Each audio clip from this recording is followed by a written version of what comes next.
ఓం మహాగణాధిపతయే నమః. ఓం గురుభ్యో నమః. ఓం శ్రీమాత్రే నమః. పరమేశ్వర స్వరూపమైనటువంటి జ్యోతిష, వాస్తు మరియు ఇతర అనేకమైనటువంటి శాస్త్రములను మనకు అందించినటువంటి మహర్షులకి నమస్కారం. హయగ్రీవ హయగ్రీవ హయగ్రీవేతి యో వదేత్ తస్య నిస్సరతే వాణి జహ్నుకన్యా ప్రవాహవత్.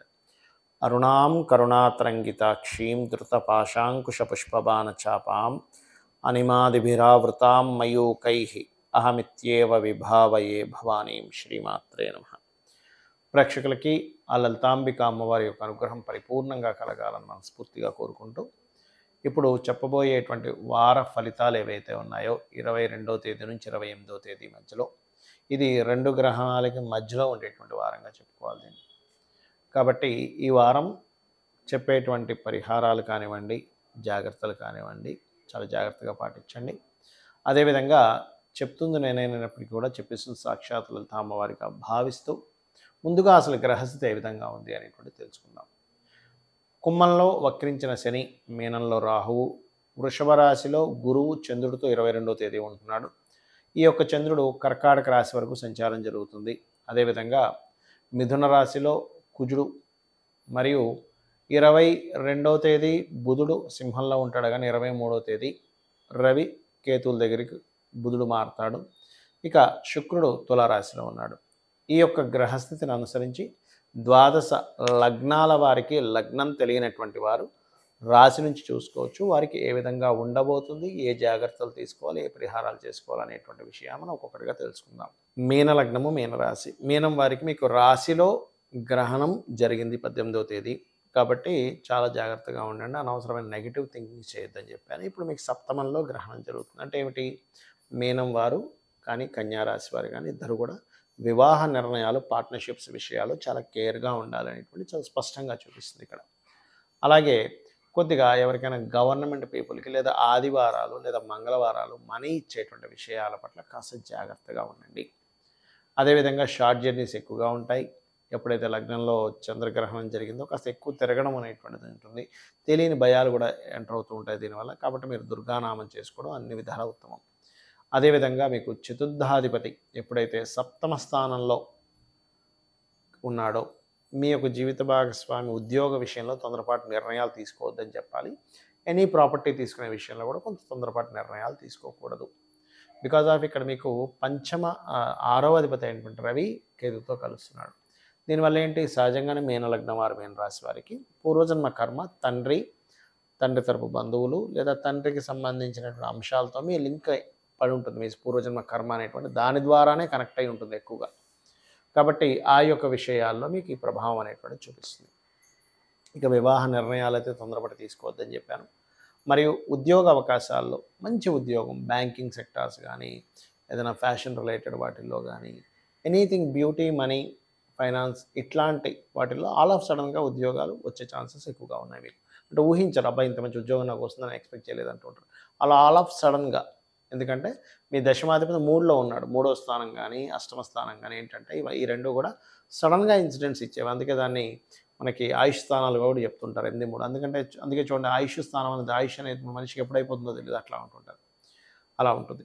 కాబట్టి ఈ యొక్క విషయాల్లో కొంత జాగ్రత్తగా ఉండండి. కాస్త రావాల్సిన వ్యాపారాల్లో రావాల్సిన లాభాల కోసం కొంత స్ట్రెస్ అనేటువంటిది ఉంటూ ఉంటుంది. ఎక్కువ స్ట్రెస్ పడకండి. కాస్త ఆంజనేయ స్వామి యొక్క ఆరాధన చేయండి. రాజరాజేశ్వరి అమ్మవారి యొక్క అష్టోత్తరం చదువుకోండి. ఇన్సూరెన్సెస్ వల్ల కలిగేటువంటి లాభాలు కొన్ని ఉన్నాయి. షేర్ మార్కెట్ ద్వారా కూడా లాంగ్ టర్మ్ షేర్ మార్కెట్ వల్ల కొంతవరకు లాభాలు ఉంటాయి మీకు, మరి డైలీ ట్రేడింగ్ కాకుండా.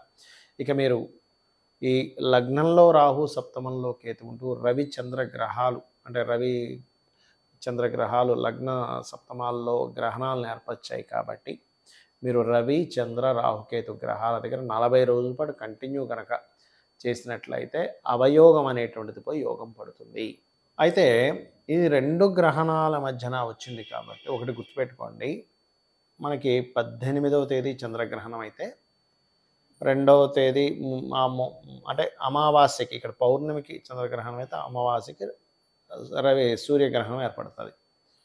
అయితే ఈ రవిచంద్ర గ్రహాలు ఎప్పుడైతే రాహుకేతు సంబంధాలు కలిగి ఉంటాయో ఇది గ్రహణాన్ని ఇస్తుంది. కాబట్టి ఛాయాగ్రహాలు, నోట్స్ అంటారు వాటిని. మరి ఈ గ్రహణానికి సంబంధించినటువంటి విషయంలో ఈ వారం ఎటువంటి ఇబ్బంది కలగకుండా ఉండాలి, మనకందరికీ హ్యాపీగా ఉండాలి. ఎందుకంటే కొంతమందికి డేట్ ఆఫ్ బర్త్ ఉంటుంది, ఉండదు, వాళ్ళకి రాశి తెలుస్తుంది, తెలీదు, నక్షత్రం తెలుస్తుంది, తెలీదు కొంతమందికి. మరి వాళ్ళందరూ ఏం చేసుకోవాలంటే ముఖ్యంగా గుర్తుపెట్టుకోండి, ఇది ఒక అద్భుతమైన అవకాశంగా భావించండి. మొట్టమొదటిగా మీరు ఏం చేస్తారంటే నవగ్రహాల్లో రవి, చంద్ర, రాహు, కేతు ఈ గ్రహాలు, వీలైతే శని, కుజ గ్రహాల దగ్గర కూడా పెడితే మంచిది. బట్ ఈ 4 గ్రహాలకు మేజర్గా మీరు దీపారాధన చేయండి. మీది ఏ నక్షత్రమైనా ఏ రాశి అయినా సంబంధం లేదు. అలాగే మనకి అమావాస్యకి సూర్యగ్రహణం అవుతుంది. ఆ సూర్యగ్రహణం అయిన తర్వాత స్వయం పాకము అంటారు. స్వయం పాకం మీ పితృదేవతల కోసం అని ఇవ్వండి. అయితే ఎప్పుడు కూడా గుర్తుపెట్టుకోండి, ఈ గ్రహణాలు ఏర్పడినప్పుడు ముఖ్యంగా మీ జన్మజాతకాల్లో గుర్తుపెట్టుకోండి, కన్యారాశిలోని మీనరాశిలోని మీకు ఎటువంటి యోగం ఏర్పడింది అని చూసుకోవాలి. ఆ యోగాన్ని ఈ గ్రహణం కన్యా మీనరాశుల్లో చంద్రగ్రహణం, సూర్యగ్రహణం పడుతుంది కాబట్టి ఆ పర్టికులర్ అంశాలకు సంబంధించినటువంటి విషయంలో మీకు ఎఫెక్ట్ అనేటువంటిది ఉంటుంది, గుర్తుపెట్టుకోండి. అందుకని ఏం చేయాలి, నేను చెప్పినట్టుగా ఈ యొక్క నేను గ్రహణానికి ఏవైతే మనం గత వీడియోలో చెప్పుకున్నాం, ఏదైతే దానాలు చెప్పామో అవి చేసుకోవాలి. అలాగే ఈ యొక్క నేను చెప్పినట్టుగా రాహువు, కేతువు, చంద్ర, రవి గ్రహాల దగ్గర దీపారాధన చేసుకుంటూ ఈ 40 రోజుల పాటు గుర్తుపెట్టుకోండి శ్రీమాత్రే నమః అనే మంత్ర సాధన. అయితే ఇక్కడ వీటితో పాటు మీ పర్సనల్ చార్ట్ ఎప్పుడు కూడా చూసుకోండి. మీ పర్సనల్ చార్ట్లో ఉదాహరణకు ఒక మంచి యోగ దశ నడుస్తుంది, ఈ గ్రహణాలు ఏమీ అవ్వదు, మీకు ప్రభావం పడదు. అంటే ఎలా అంటే చూడండి, బయట ఒక రెసిషన్ వచ్చింది, బాగా కరువు కాటకాలు ఉన్నాయి, కానీ మీ దగ్గర ధాన్యము, ధనము అన్నీ ఉన్నాయనుకోండి, ఆ కరువుతో మీకు పెద్ద ఎఫెక్ట్ ఉండదు. అలా కాకుండా మీకు ఇబ్బంది ఉండి ఫైనాన్షియల్గా బయట కరువు వచ్చింది, అప్పుడు మీరు ఇంకా ఎక్కువ ఎఫెక్ట్ అవుతారు. అంటే ఎవరి దగ్గర డబ్బులు ఉండవు, మీరు ఎవరైనా అప్పుడుదామన్నా కుదరదు. అంటే ఏమిటి, మీ personal chart is most important. Personal చార్ట్లో ఏ దశ నడుస్తుంది, ఏ అంతర్దశ నడుస్తుంది, ఏ ప్రత్యంతర దశ నడుస్తుంది, మీకు ఉన్నటువంటి యోగం ఏమిటి, మీకు ప్రస్తుతం నడుస్తున్న మహాదశ యోగ్యవంతంగా ఉందా, నీచభంగ రాజయోగాలు ఉన్నాయా, విపరీత రాజయోగాలు ఉన్నాయా, మీ లగ్నం యొక్క స్ట్రెంత్ ఏంటి, ఒక్కటే గుర్తుపెట్టుకోండి. ఇప్పుడు కూడా లగ్నం బలంగా ఉంది, ఏదైనా సాధించగలడు. ధనభావం బలంగా ఉంది, ఏ రూపంలో అయినా డబ్బులు వస్తుంది ఆ జాతకుడికి. అయితే ఏ రూపంలో అయినా వస్తుందా అంటే మళ్ళీ స్పెసిఫిక్ కొన్ని కాంబినేషన్స్ ద్వారా ఎక్కువగా వస్తుంది, గుర్తుపెట్టుకోండి. అలాగే ప్రయత్న స్థానం బలంగా ఉంది, చేసే ప్రయత్నం ఫలిస్తుంది.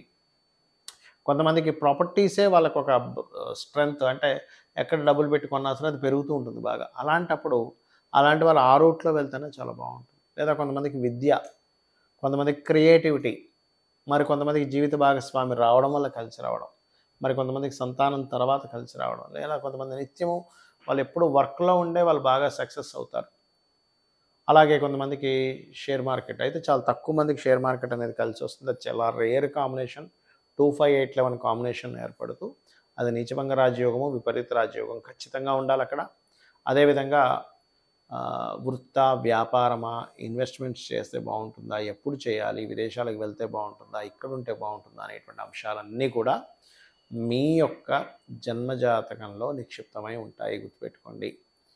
అలాగే మరొక విషయం ఏంటంటే ఇక్కడ ఈ కాంబినేషన్ ఏదైతే ఉందో ఈ కాంబినేషన్స్ని ఫస్ట్ మీరు స్టడీ చేసుకోవాలి. ఎప్పుడు కూడా నా జన్మజాతకంలో ఏ యోగం ఉంది, అంతేగాని చాలామంది తెలియక ఏం చేస్తారంటే అయ్యో నాకు ఏలినాటి శని నడుస్తుంది, కాలసర్ప దోషం ఉంది, అందుకే ఇలా అయిపోతుందేమో అనుకుంటూ ఉంటారు. కాదు, ఫస్ట్ ఆఫ్ ఆల్ మీ యొక్క జన్మజాతకంలో ఉన్నటువంటి కాంబినేషన్ ఏముంది, మీకు ఏ యోగం పట్టింది, యోగం వల్ల మీరు ఏ యోగం వల్ల మీరు ఎలాగ మీరు సక్సెస్ అవుతారు అనేటువంటిది చూసుకోవాలి ఎప్పుడు కూడా. కాబట్టి ఏంటంటే పర్టికులర్గా ఈ గ్రహణాలు వచ్చినప్పుడు మాత్రం, ఎందుకంటే 2 గ్రహణాల మధ్యని మనం మాట్లాడుకుంటున్నాం, 2 గ్రహణాల మధ్యన వచ్చేటువంటి యోగము అనేటువంటిది. మరి ఈ 2 గ్రహణాల మధ్యని ఈ వార ఫలితాలు ఉన్నాయి కాబట్టి ఈ 2 గ్రహణాలకి కూడా మీరు ఎంత దేవతారాధన చేస్తూ ఉన్నట్లయితే మీ పూర్వజన్మల్లో ఉన్నటువంటి కర్మ తొలగిపోతుంది, గుర్తుపెట్టుకోండి. మీ పాస్ట్ లైఫ్లో ఏదో చేశాము, ఆ యొక్క కర్మ మనకు అడ్డుపడుతుంది. ఎందుకంటే మనం ఈ జన్మలో ఏదో ప్రయత్నం చేస్తుంటాము, కానీ ఏది ముందుకు కదలికి రావట్లేదండి, కారణం అది. కాబట్టి ఎక్కువగా అందరికీ కూడా అప్పుల బాధలు ఎక్కువగా ఉన్నాయి కాబట్టి ఓం అపర్ణాయే నమః, ఓం సంపత్కరీ సమారూఢ సింధుర వ్రజ సేవితాయ నమః. కొంతమందికి మానసిక స్ట్రెస్లు ఎక్కువగా ఉంటాయి. మానసికంగా నావల్ల అవ్వట్లేదండి అంటూ ఉంటారు. పర్టికులర్గా మీనరాశి వారు మరింత జాగ్రత్తగా ఉండాలి. ఎందుకంటే అక్కడే గ్రహణం పడుతుంది.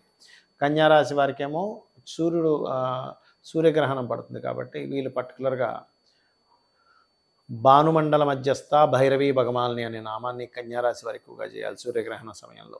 మీన రాశి వారు ఏంటంటే అష్టమీ చంద్ర విభ్రాజ అలికస్థల శోభితాయే నమః లేదా తాటంక యుగలీభూత తపన ఉడుప మండల అనేటువంటి నామస్మరణ మీకు కనుక చేసినట్లయితే ఖచ్చితంగా బాగుంటుంది.